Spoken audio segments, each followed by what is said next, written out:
আসসালামু আলাইকুম রহমতুল্লাহ। প্রিয় বন্ধুগণ, আপনারা দেখছেন এই বন্যার্তদের মানুষের পাশে দাঁড়ানোর জন্য এই যুব সমাজগুলা 2 দিন যাবৎ মেহনত করে তারা আজকে সফল হয়েছে।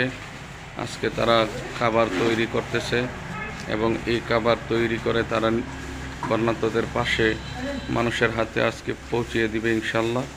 যেখান থেকে দেখছেন, আশা করি আমার এই ভিডিওটাকে আপনারা সবাই লাইক এবং সাবস্ক্রাইব করে পাশে থাকবেন। এই মানবতার ফেরিওয়ালা এখানে নেতৃত্ব দিয়েছেন মোহাম্মদ আলাল ভাই, মোহাম্মদ সাইফুল ভাই, মোহাম্মদ জান্নাতুল ভাই, ইব্রাহিম ভাই, ইসমাইল ভাই সহ আরও অনেকেই আছেন।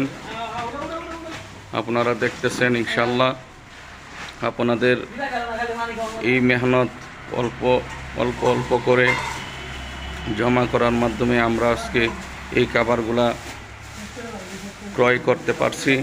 আপনারা ইনশাল্লাহ আমাদেরকে যদি আরও ভালোভাবে যদি দেন, ইনশাল্লাহ টাকা পয়সা আমরা তাদেরকে ইনশাল্লাহ পৌঁছে দিতে পারবো। এই যে আমার একজন বড় ভাই সাইফুল ভাই, তিনি বন্যার্ত মানুষের জন্য 11,500 টাকা দিয়েছেন এবং